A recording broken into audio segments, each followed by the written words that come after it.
ഏറ്റവും നിർണായകമായ ഒരു വാർത്ത ഈ നിമിഷം പുറത്തുവരികയാണ്. ഈ മാസപ്പടി കേസിൽ, കരിമണലുമായി ബന്ധപ്പെട്ടുള്ള മാസപ്പടി കേസിൽ എൻഫോഴ്സ്മെൻറ്റ് ഡയറക്ടറേറ്റ് അന്വേഷണം കൂടുതൽ വ്യക്തികളിലേക്ക് വ്യാപിക്കുന്നതിനിടെയാണ് പുതിയ ഒരു ചോദ്യം ഉയരുന്നത്. അതായത് ഇന്ന് പുലർച്ചെ മുതൽ കോഴിക്കോട് കേന്ദ്രീകരിച്ചുള്ള ED റെയ്ഡ് പുരോഗമിക്കുകയാണ്. കോഴിക്കോട് ഉൾപ്പെടെ സംസ്ഥാനത്തെ 8ഓളം കേന്ദ്രങ്ങളിലാണ് ഇന്ന് പുലർച്ചെ മുതൽ ED വ്യാപക പരിശോധന നടത്തുന്നത്. ഇതിൽ ഏറ്റവും ശ്രദ്ധേയമായത് മുൻ മന്ത്രി റിയാസുമായി ഏറ്റവും അടുത്ത ബന്ധമുള്ള ആളെന്ന് പറയപ്പെടുന്ന നന്ദുലാലിൻ്റെ വീട്ടിലെ പരിശോധനയാണ്. മാസപ്പടി കേസിലെ സാമ്പത്തിക ഇടപാടുകളുടെ പാത പിന്തുടർന്നാണ് ED പുതിയ കേന്ദ്രങ്ങളിലേക്ക് എത്തിയതെന്നാണ് നമുക്ക് ലഭിക്കുന്ന വിവരം. അപ്പോൾ നന്ദുലാലിലേക്കുള്ള EDയുടെ അന്വേഷണം എവിടേക്കാണ് എത്തുന്നത് എന്നുള്ളത് ഒരു ചോദ്യമായി മാറുകയാണ്. മാസപ്പടി കേസിൽ ഇനി ആരൊക്കെയാണ് അന്വേഷണത്തിൻ്റെ റഡാറിൽ എന്നുള്ളതും പ്രധാനമായി ഉയരുന്ന ഒരു ചോദ്യം തന്നെയാണ്. പുലർച്ചെ മുതൽ ED സംഘം എത്തുന്നു. 8ഓളം കേന്ദ്രങ്ങളിൽ ഒരേ സമയം പരിശോധന നടത്തുന്നു. ഇത് വളരെ രഹസ്യമായി, പോലീസ് പോലും അറിയാതെയായിരുന്നു EDയുടെ ഒരു നീക്കം. കരിമണൽ മാസപ്പടി കേസിൻ്റെ തുടരന്വേഷണത്തിൽ ED നടത്തുന്ന നിർണായക നീക്കം എന്ന് തന്നെയാണ് ഇപ്പോൾ ഇതിനെ നോക്കിക്കാണേണ്ടത്. എന്നാൽ ഇന്നത്തെ റെയ്ഡിലെ ഏറ്റവും വലിയ ചർച്ച എന്നുള്ളത് നേരത്തെ സൂചിപ്പിച്ചതുപോലെ നന്ദുലാലിൻ്റെ വീട്ടിലെ പരിശോധന തന്നെയാണ്. പ്രത്യേകിച്ചും മുൻ മന്ത്രിയും വീണ വിജയൻ്റെ ഭർത്താവുമായ മുഹമ്മദ് റിയാസിൻ്റെ ഏറ്റവും വിശ്വസ്തനായ നന്ദുലാലിൻ്റെ വീട്ടിലെ റെയ്ഡ് വെറുതെ അല്ല എന്ന് ഏറെക്കുറെ എല്ലാവർക്കും തന്നെ അറിയാം. മുൻ DTPC കോർഡിനേറ്ററായിരുന്ന നന്ദുലാലിൻ്റെ സാമ്പത്തിക ഇടപാടുകളുമായി ബന്ധപ്പെട്ട രേഖകളാണ് പ്രധാനമായും പരിശോധിക്കുന്നതെന്നാണ് നമുക്ക് ലഭിക്കുന്ന വിവരം. ഫോൺ ഉൾപ്പെടെയുള്ള ഡിജിറ്റൽ ഉപകരണങ്ങളും അന്വേഷണ സംഘം പരിശോധിക്കുന്നുണ്ട്. ഇവിടെ നിർണായകമാകുന്നത് ഒരു കാര്യമാണ്. നന്ദുലാലിന് മാസപ്പടി കേസിലെ സാമ്പത്തിക ഇടപാടുകളുമായി എന്തെങ്കിലും ബന്ധമുണ്ടോ? ഇടപാടുകളുമായി ബന്ധപ്പെട്ട എന്തെങ്കിലും രേഖകളോ ഡിജിറ്റൽ തെളിവുകളോ അന്വേഷണ സംഘത്തിന് ലഭിച്ചിട്ടുണ്ടോ? അതോ മുൻ അന്വേഷണത്തിൽ ലഭിച്ച വിവരങ്ങളുടെ അടിസ്ഥാനത്തിൽ ബന്ധമുള്ളവരുടെ സാമ്പത്തിക ഇടപെടലുകൾ പരിശോധിക്കുന്നത് മാത്രമാണോ എന്നുള്ള കാര്യത്തിൽ ഒരു വ്യക്തത വരേണ്ടതായിട്ടുണ്ട്. ഒരു സാമ്പത്തിക ഇടപാടിൽ നിന്ന് മറ്റൊരു ബന്ധത്തിലേക്ക്, അവിടെ നിന്നും മറ്റൊരു വ്യക്തിയിലേക്ക്, ഇങ്ങനെയാണ് അന്വേഷണ ഏജൻസികൾ സാധാരണയായി ഈ മണി ട്രെയിൽ പിന്തുടരുന്ന ഒരു രീതി. മാസപ്പടി കേസിലും ഇതേ രീതിയിലാണ് അന്വേഷണം വ്യാപിക്കുന്നത് എന്നാണ് നമുക്ക് ലഭിക്കുന്ന വിവരം. ഇവിടെയാണ് ഉയരുന്ന ഒരു പ്രധാന രാഷ്ട്രീയ ചോദ്യമുള്ളത്. കേസിൽ നേരത്തെ തന്നെ പ്രമുഖ രാഷ്ട്രീയ കുടുംബാംഗങ്ങളുമായി ബന്ധപ്പെട്ട സാമ്പത്തിക ഇടപാടുകൾ അന്വേഷണത്തിൻ്റെ ഭാഗമായിരുന്നു. ഇപ്പോൾ ഇവരുടെ അടുത്ത ബന്ധങ്ങളിലേക്കും ED പരിശോധന നീളുകയാണോ എന്നുള്ളത് ഒരു ചോദ്യം തന്നെയാണ്. മകൾക്ക് പിന്നാലെ മരുമകനും ഈ കേസിൽ പ്രതിയാകുമോ എന്നുള്ളതാണ് ഇപ്പോൾ ഉയരുന്ന ഒരു പ്രധാന ചോദ്യം. ഇതിൻ്റെ പശ്ചാത്തലത്തിൽ തന്നെയാണ് ഇത്തരത്തിൽ ഒരു ചർച്ച ഇപ്പോൾ സമൂഹ മാധ്യമങ്ങളിൽ നടക്കുന്നതും. എന്നാൽ ഒരു കാര്യം പ്രത്യേകം ശ്രദ്ധിക്കേണ്ടതായിട്ടുണ്ട്. നന്ദുലാൽ പ്രതിയാണെന്ന് ED ഇതുവരെയും പ്രഖ്യാപിച്ചിട്ടില്ല. അദ്ദേഹത്തിനെതിരെ കുറ്റം തെളിഞ്ഞതായും പറയാനായിട്ടില്ല. ഇപ്പോഴത്തെ പരിശോധനയുടെ ലക്ഷ്യവും കണ്ടെത്തലുകളും സംബന്ധിച്ച ഔദ്യോഗിക വിശദീകരണം പുറത്തു വരേണ്ടതായിട്ടുണ്ട്. അതുകൊണ്ട് തന്നെ ഇന്നത്തെ റെയ്ഡിനെ അന്വേഷണം ഒരു പുതിയ ഘട്ടത്തിലേക്ക് കടക്കുന്നതിൻ്റെ സൂചനയായി മാത്രം കാണേണ്ടതായിട്ടുണ്ട്. നന്ദുലാലിൻ്റെ വീട്ടിൽ മാത്രമല്ല, DYFI നേതാവ് നിഖിലിൻ്റെ വീട്ടിലും ED പരിശോധന നടത്തുന്നുണ്ട്.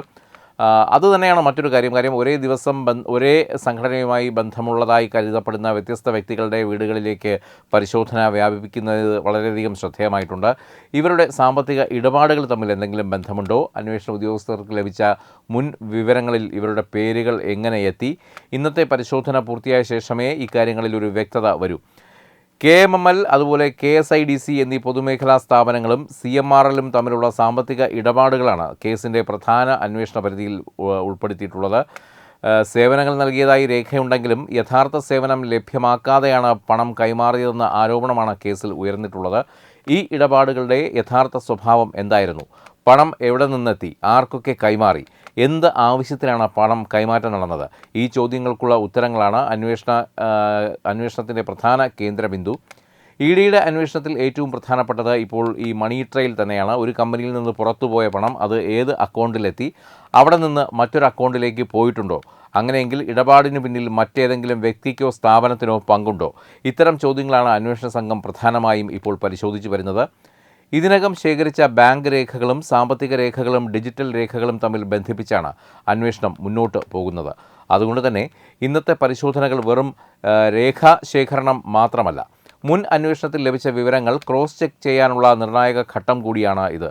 ഇന്നത്തെ റെയ്ഡിൽ ഡിജിറ്റൽ ഉപകരണങ്ങൾ പരിശോധിക്കുന്നതും നിർണായകമാണ്. Mobile phone, computer, hard disk, email വിവരങ്ങൾ, ഡിജിറ്റൽ ഇടപാട് രേഖകൾ, ഇവയിൽ നിന്ന് സാമ്പത്തിക ഇടപാടുകളുമായി ബന്ധപ്പെട്ട ആശയവിനിമയങ്ങൾ കണ്ടെത്താനാകുമോ എന്നതും അന്വേഷണത്തിൻ്റെ ഭാഗമാണ്. ഒരു രേഖ മാത്രം മതിയാകില്ല. ഇതിനായി ഈ പിടിച്ചെടുത്ത രേഖകൾ, അതിനോടൊപ്പം തന്നെ ബാങ്ക് ഇടപാടിൻ്റെ രേഖകൾ, ഡിജിറ്റൽ തെളിവുകൾ, മൊഴി, ഇവ എല്ലാം കൂടി ബന്ധിപ്പിക്കുകയാണ് അന്വേഷണത്തിൻ്റെ അടുത്ത ഘട്ടം. അതേസമയം ED നടപടിക്കെതിരെ ഭരണകക്ഷികൾ നേതാക്കൾ ഇപ്പോൾ രംഗത്തെത്തിയിട്ടുണ്ട്. രാഷ്ട്രീയ ലക്ഷ്യങ്ങളോടെയുള്ള അന്വേഷണമാണ് നടക്കുന്നതെന്നാണ് പ്രധാനമായും ഉയരുന്ന ആരോപണം. എന്നാൽ സാമ്പത്തിക ഇടപാടുകളും കള്ളപ്പണം വെളുപ്പിക്കൽ നിരോധന നിയമവുമായി ബന്ധപ്പെട്ട വിഷയങ്ങളാണ് അന്വേഷണത്തിൻ്റെ പരിധിയിലുള്ളതെന്നാണ് EDയുടെ നിലപാട്. അതുകൊണ്ട് തന്നെ ഇന്നത്തെ പരിശോധനയുടെ യഥാർത്ഥ ഫലം വ്യക്തമാകാൻ ഇനി അന്വേഷണ സംഘത്തിൻ്റെ തുടർ നടപടികളിലേക്ക് കാത്തിരിക്കേണ്ടി വരും. നന്ദുലാലിൻ്റെ വീട്ടിലെ പരിശോധനയിൽ എന്താണ് കണ്ടെത്തിയത്? നിഖിലിൻ്റെ വീട്ടിലെ പരിശോധനയിൽ നിന്നും എന്തെങ്കിലും നിർണായകമായ തെളിവുകൾ അന്വേഷണ സംഘത്തിന് ലഭിച്ചിട്ടുണ്ടോ? സാമ്പത്തിക ഇടപാടുകളുടെ പാത പുതിയ പേരുകളിലേക്ക് എത്തുമോ? അതോ ഇന്നത്തെ പരിശോധന മുൻ വിവരങ്ങളുടെ സ്ഥിരീകരണം മാത്രമാകുമോ? ഉത്തരങ്ങൾ ലഭിക്കാൻ EDയുടെ തുടർ നടപടികളിലേക്ക് വേണ്ടി നമുക്ക് കാത്തിരിക്കേണ്ടതായിട്ടുണ്ട്. മാസപ്പടി കേസിൽ ഇന്നത്തെ ED പരിശോധനകൾ ഉയർത്തുന്ന ചോദ്യവും നിരവധിയാണ്. പ്രത്യേകിച്ചും നന്ദുലാലിൻ്റെ വീട്ടിലെ റെയ്ഡ് അന്വേഷണത്തിൻ്റെ അടുത്ത നീക്കം എന്തായിരിക്കും എന്നതിലാണ് ഇപ്പോൾ രാഷ്ട്രീയ മാധ്യമ ശ്രദ്ധ. എന്നാൽ പരിശോധന മാത്രം കൊണ്ട് ആരെയും പ്രതിയാണെന്ന് പറയാനാകില്ല. EDയുടെ പരിശോധനയിൽ ലഭിക്കുന്ന രേഖകളും ഡിജിറ്റൽ തെളിവുകളും തുടർ അന്വേഷണത്തിൽ എങ്ങനെ ഉപയോഗിക്കാം എന്നതാണ് ഇനി നിർണായകം. മാസപ്പടി കേസ് അതുപോലെ മണി ട്രയലിൻ്റെ അടുത്ത കണ്ണി ആരിലേക്കാണ് എത്തുന്നത് എന്നുള്ളത് ഒരു പ്രധാന ചോദ്യം തന്നെയാണ്. അതുകൊണ്ട് തന്നെ ഈ അന്വേഷണം, EDയുടെ ഈ റെയ്ഡ് ഉൾപ്പെടെയുള്ള കാര്യങ്ങൾ തുടരുമ്പോൾ അത് കേരളത്തിൻ്റെ രാഷ്ട്രീയ ലോകത്ത് പോലും വലിയ രീതിയിലുള്ള തുടർ ചലനങ്ങൾക്ക് വഴിവെക്കാം എന്ന് തന്നെയാണ് ഇപ്പോൾ സമൂഹ മാധ്യമങ്ങൾ പറയാതെ പറയുന്നത്. വെബ് ഡെസ്ക് തത്തുമൈ ന്യൂസ്.